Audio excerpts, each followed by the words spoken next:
Hey! Tambala na!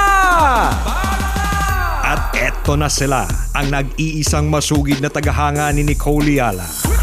Chris Chuper! Kasama ang nag-iisang die-hard fan ni Chris Chuper, Nicole Yala! Mula sa Mahiwagang Burnay,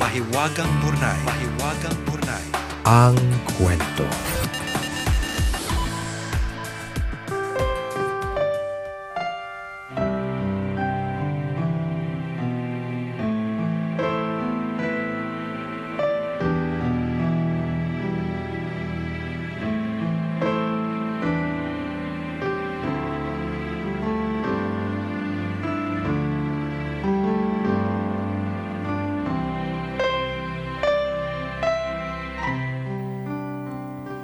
Ako po si Chris, isang farm manager. Sa bukid na talaga umiikot ang buhay ko. At sa bukid ko rin nakilala ang taong magpapaikot sa buhay ko. Siya si Peter. Hindi kagwapuhan, pero malakas ang sex appeal. Sobrang pungay ng mga mata niya na kaya makipagsabayan sa pinagkatago-tago kong mga false eyelashes. 5'6" ang height niya, maganda ang pangangatawan, at may pagkakahawig kay James Reid. Sa umpisa, hindi ko siya masyadong pinapansin dahil hindi naman ako attracted sa kanya. Isa pa, pilit ko ring itinatago na lalaki din ang hanap ko. December 2018, nagkaroon ng konting kasiyahan at inuman sa farm. Then suddenly, lumapit sa akin si Peter at sinabi, "Sir Chris, bakit po ba hindi niyo ako masyadong pinapansin?" Muntik pa akong pumiyok nang sagutin ko siya. Bakit naman kita papansinin? Hindi naman tayo masyadong close. Tsaka, bading ka ba? Dun ka sa mga babae makiklose, wag sa akin. Pabiro kong sabi sa kanya. Biglang nawala ang lasing ko nung bigla siyang nagpaakbay o napaakbay sa akin. "Pasensya ka na, sir. Di ko alam na palibiro ka pala." Ang sabi niya with matching kindat pa. January 2019, dahil stay-in kami sa farm, sinubukan kong lumipat ng tinutulugan from barracks to barracks. Hindi ko alam.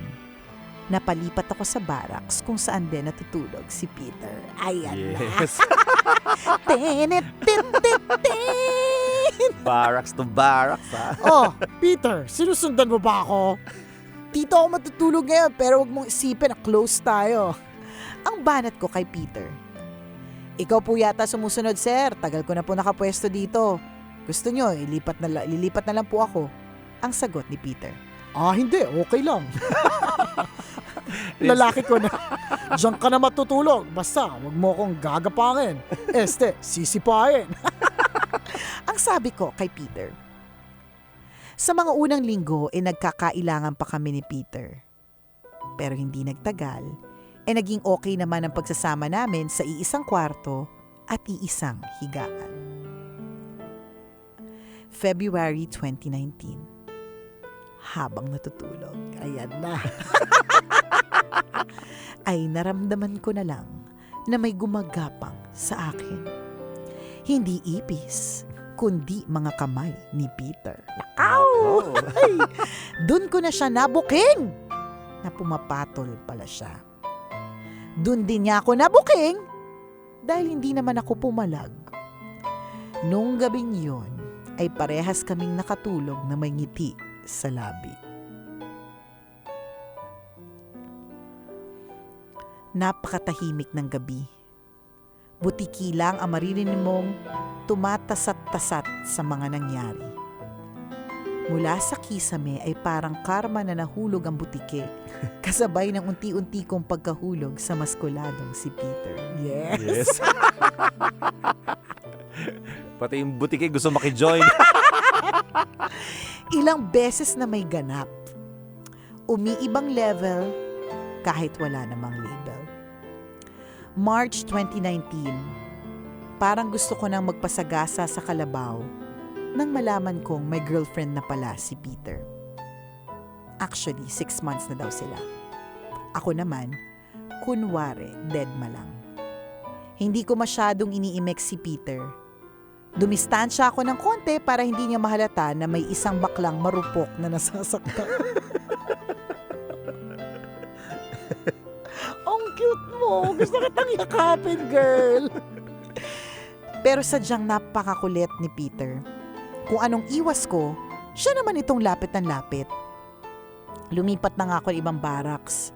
Sa kabilang kwarto, katabi ng kwarto niya. Isang araw, umuwi siya ng lasing.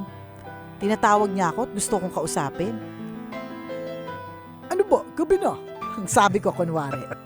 Sir Chris, promise mag-uusap lang tayo. Ang sabi niya sa akin. Ipaniliwanag niya sa akin ang tungkol sa girlfriend niya.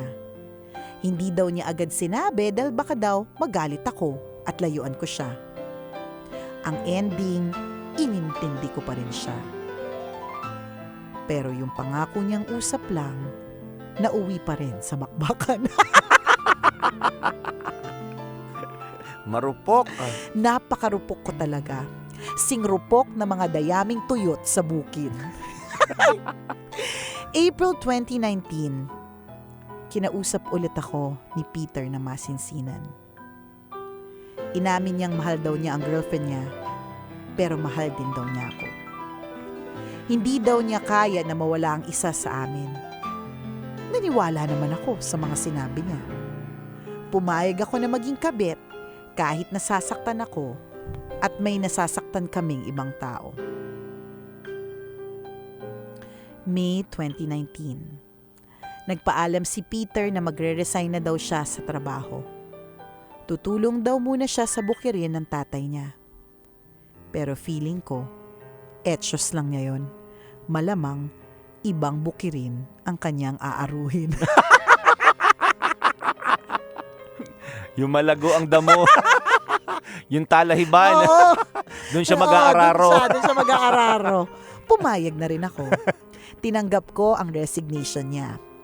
Ilang buwan kaming LDR at sa phone lang nag-uusap.